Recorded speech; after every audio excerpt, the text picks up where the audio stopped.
Hello guys. I haven't been here for a while, I know. But now I should put up video every week. Unfortunately, I also have a job and sometimes it is difficult for me to find some free time. Additionally, I was very tired of assembling and painting this plane, because there were a lot of problems with it and I didn't even think it would take me so much time. That's why my next few projects will be a small dioramas, like this one with a tank battle on a matchbox. So stay tuned for more videos and feel free to subscribe. Originally, there were 4 figures in the set, but the last one was so badly cast that I couldn't just put it here.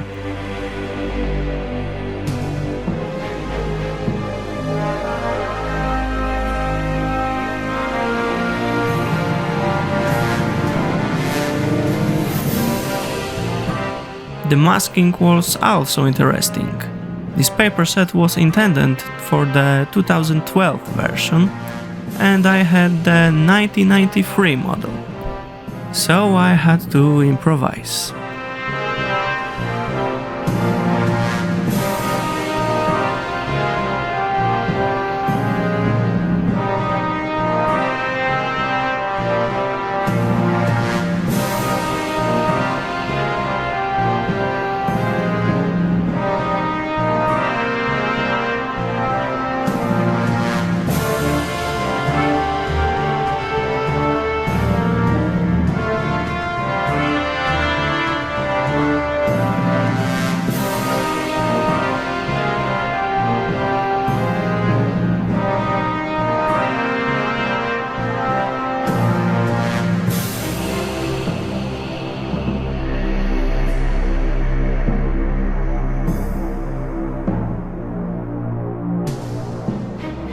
After dealing with masking, it was time for primer and pre-shading.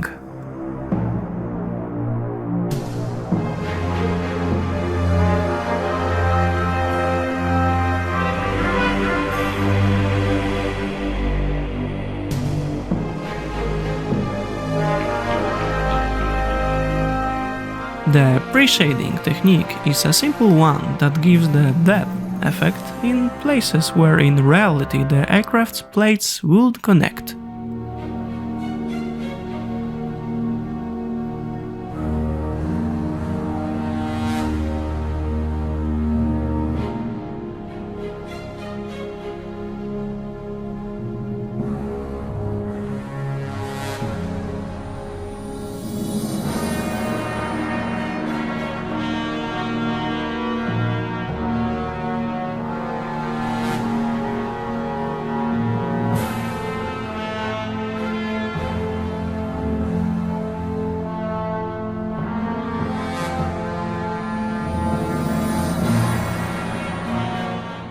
The underside of the hydroplane I paint a standard light blue.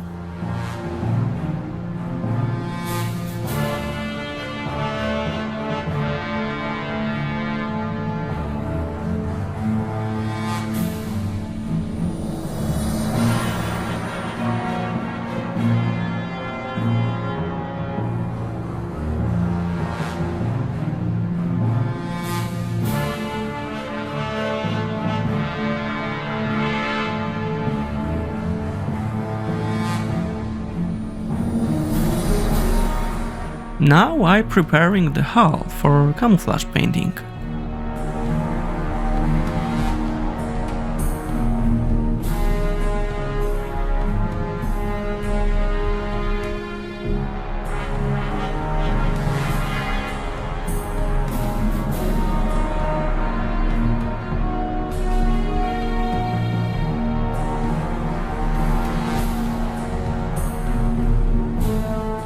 The yellow color on the ends of wings is an additional identification mark.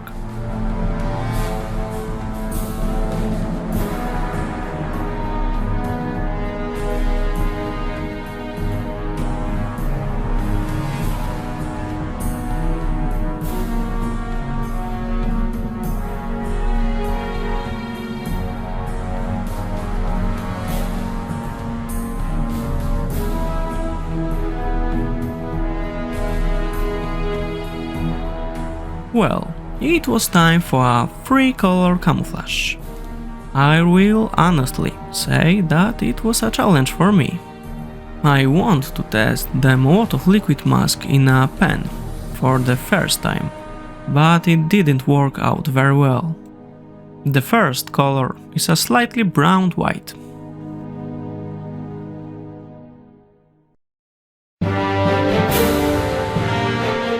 Unfortunately, the liquid mask seems to melt on the surface, leaving holes, and I had to run the pen over the surface several times.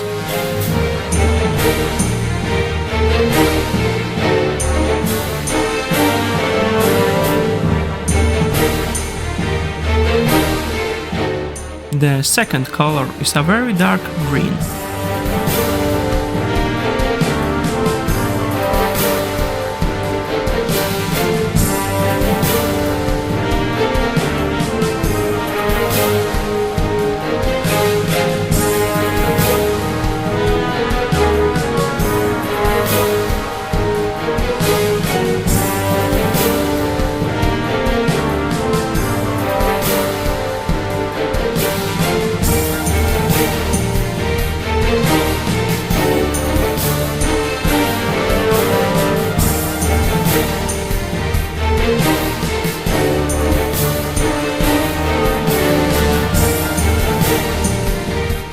I paint each color separately, not one on top of the other, to preserve pre-shading.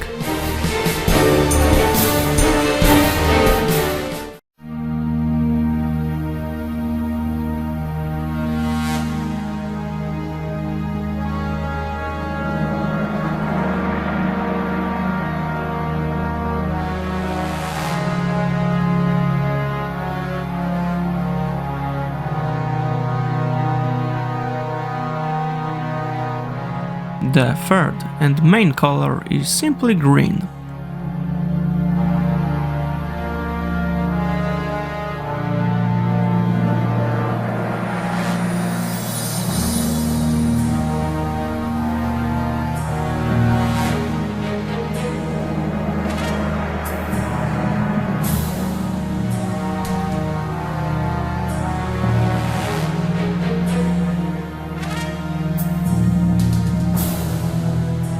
Well, after the camouflage was finished, it was time to face reality and is masking liquid in a pen.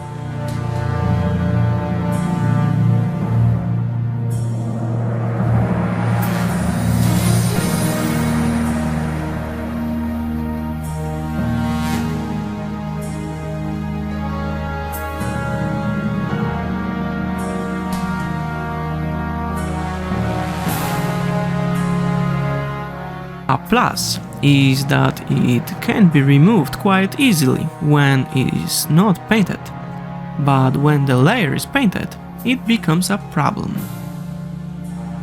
The windscreen will be painted separately in black. I have not found convincing documents that the windscreen actually was painted in one of colors used previously.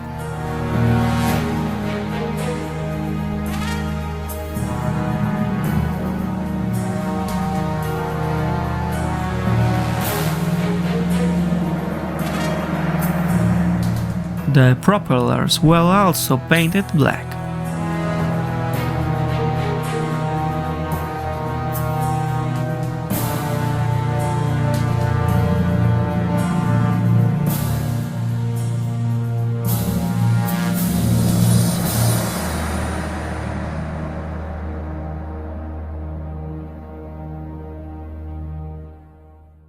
Now the fun begins.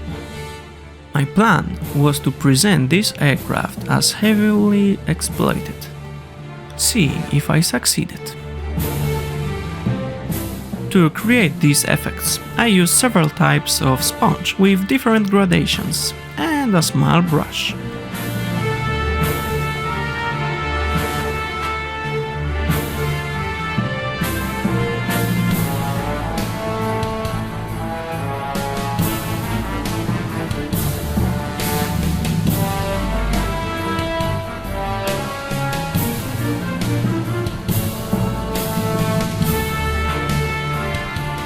In this case, a dishwashing sponge turned out to be the most effective.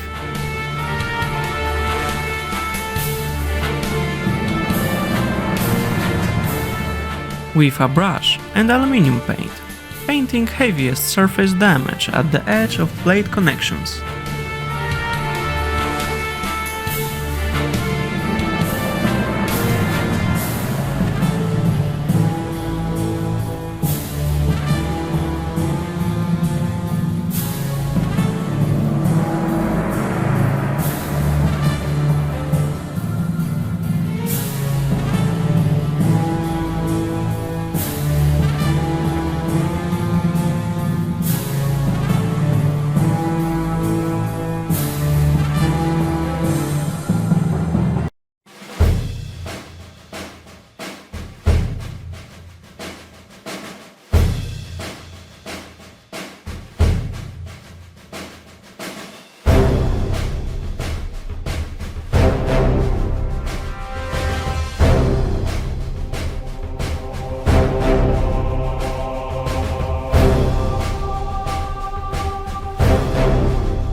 Of course, each surface most exposed to wear has been properly treated.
I also didn't forget about the underside of the wings.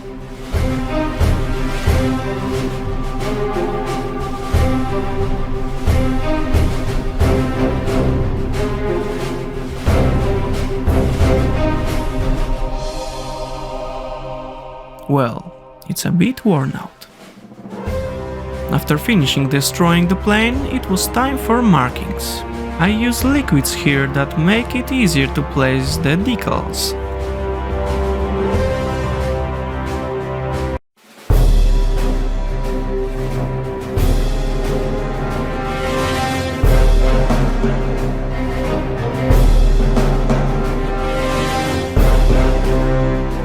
I need to get rid of air here to make it easy to see rivets I worked so hard in previous episode.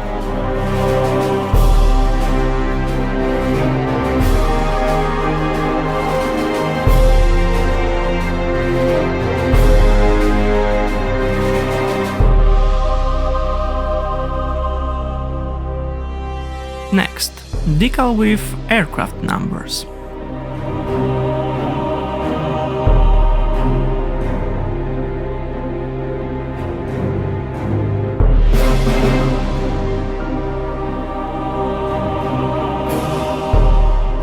And here are the German markings of Düsenfliegergruppe 406.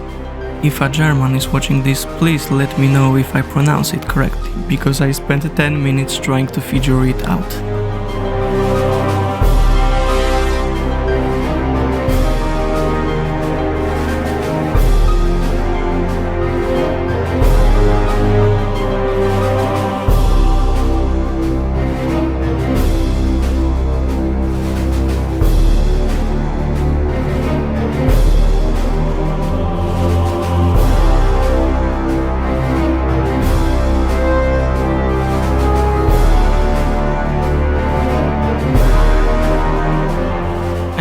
the same story here with air removal.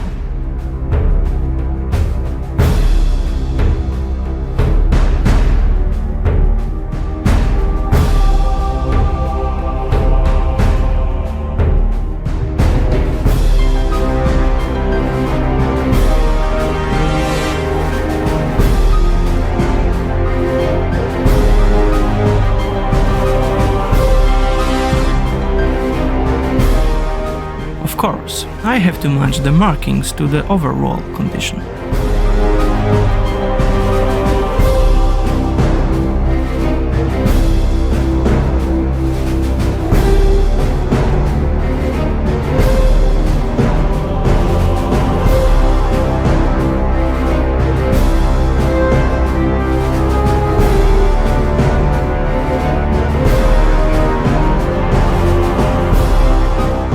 One of the last things I still need to do is use a black wash to highlight all the lines and rivets.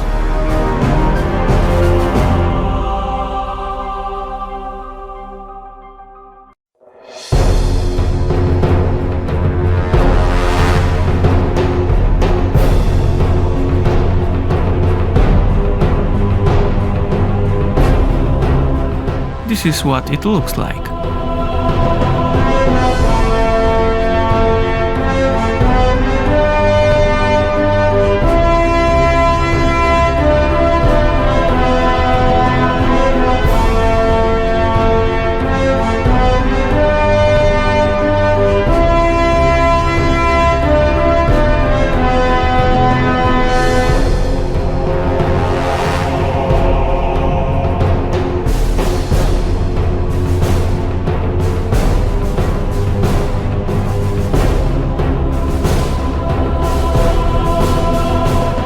The antenna is one of the most difficult parts, but surprisingly, it went quite smoothly.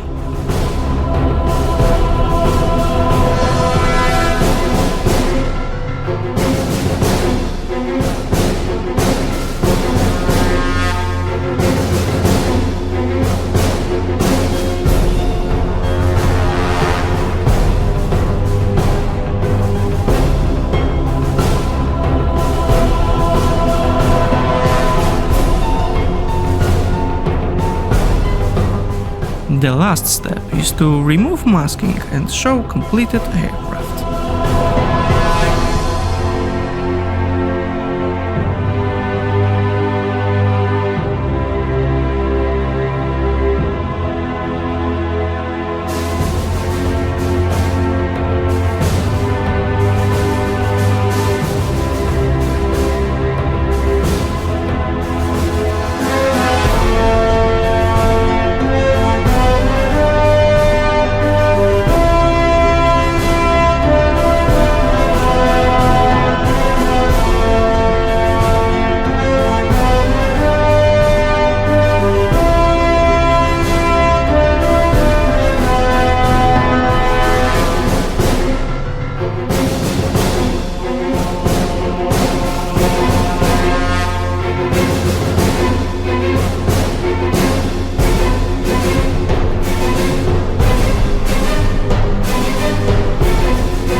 It was exhausting, but we did it.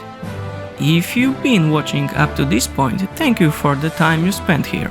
From time to time, projects of this type will appear, but I need to rest a bit, and smaller dioramas will appear in the near future.